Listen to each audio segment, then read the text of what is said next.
caught up with Mykal Fox, the professor. Great performance, man, Saturday. You did everything that you needed to do. You know, most of the time they say when you're fighting out of the hometown that you need to knock a guy out to win the fight. But you didn't need to do that because you performed at a level where everybody saw that you unanimously won the decision. So when it played out, the decision didn't go unanimously your way. What were your thoughts? All right, so when I first heard the scores, they read the first two scores. You know, I heard them. You can actually see in my face. I'm like, those sound a little close. Those sound a little close. Then I heard 117 to 110. I'm like, all right, that sounds more like it. And then when they said and still undefeated, I mean, you saw it in my face. I was totally blindsided by what I had just heard. You know, I don't even think the announcer could have believed what he read. But I mean, you know, it was like I said, I was so blown away by what happened. Like after when we went back to I went back to my corner after the final bell. You know what I'm saying? We in that joint like. I looked at my team. They said, "Yo, you did it, man. You did it. World champion." They about to say world champion from Forestville, all that. So you know, I circled the ring, addressed the crowd and everything. They're all cheering as I walk by. So I'm like, okay, so we're all in agreement. We all know what we saw.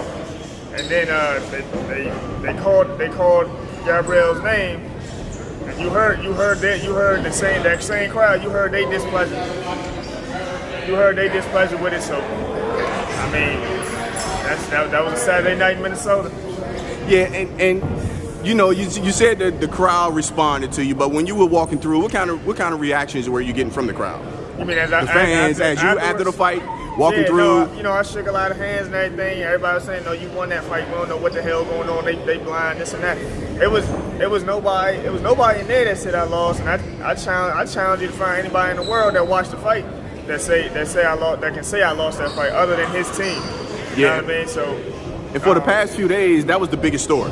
Yeah. You know, for the past few days. So, what have you heard so far? That are they going to do it? WBA going to do anything? Or well, the WBA was talking about they're ordering a rematch, but I mean, the thing about it is, you know, even we order a rematch, he gets to still boast a win over me. That's the thing. Me as a competitor, I ain't feeling that because.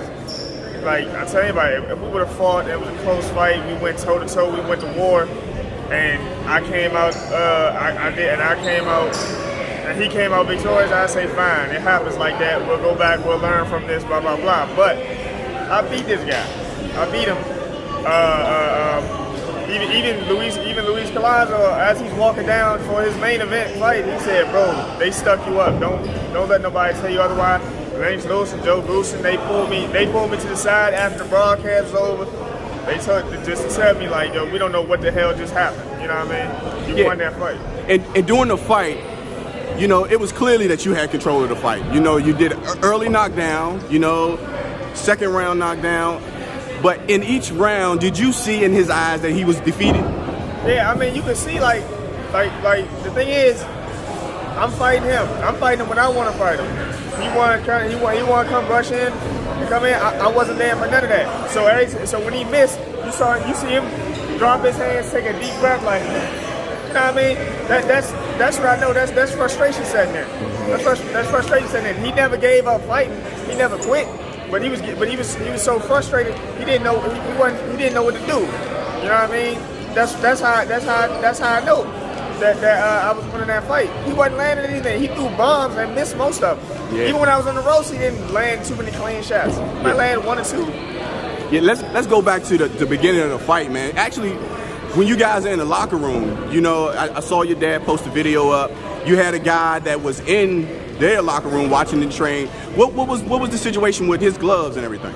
All right, so we can go. So it started with the wrap. So we get out. They send the guy over there, our hand wrap. I send my cut man, Reginald Brown. Y'all know him. I send him over there to watch their hand wraps, right? So I don't know if in Colombia, his fights from Colombia. I don't know if they got different. They have different rules for wrapping your hands. But he was placing gauze. He was doing gauze and tape, which is known as stacking. You know, he stacked. So if first he's stacking. Reggie has to let them know, Joe, you can't do that. The inspector lets them know, you know, yeah, y'all can't put layer it like that. You know, we come back to the Reggie comes back. He lets us know what happened. He said, "Nah, you know I fixed it." You know, Reggie got it fixed.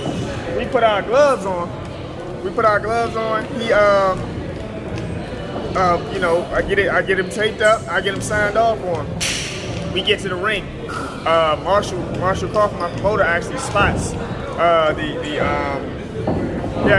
the skinning of the gloves. He tells my father, "Man, you gotta go say something about them. Go to the middle." My father says something. He tells him, "Oh, you can't.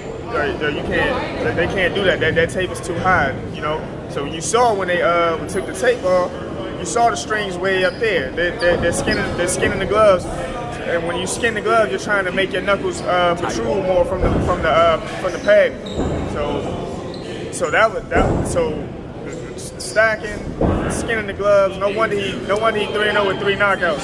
You know, so it was a lot. It was a lot, man. It was a lot. And then tackling one of the crazy judges and everything, and this is what you get. So where after the fight and the announcement was made, did you make eye contact with any of the judges?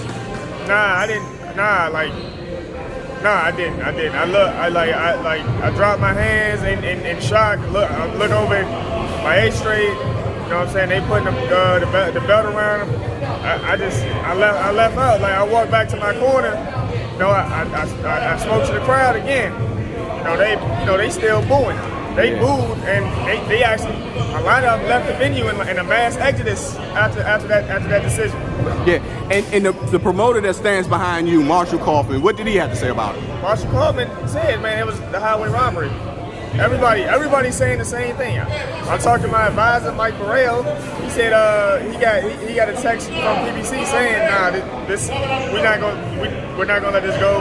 We're gonna push for a rematch. Try and do everything they can to make it right on their end. So what's you think the timing and what you think that'll happen? I mean, the WBA already ordered the rematch. I mean, we still looking at options. I mean, like I said, this put me, despite what happened, it put me in a better position. So the rematch has been ordered? The WBA did order the rematch. Okay. The WBA definitely ordered the rematch. We're still looking at all our options though. Okay. But there you have it, straight from Mike Fox, man. Enjoy your time. True champion. You outboxed, you know, and looking forward to the rematch, man. Thank you.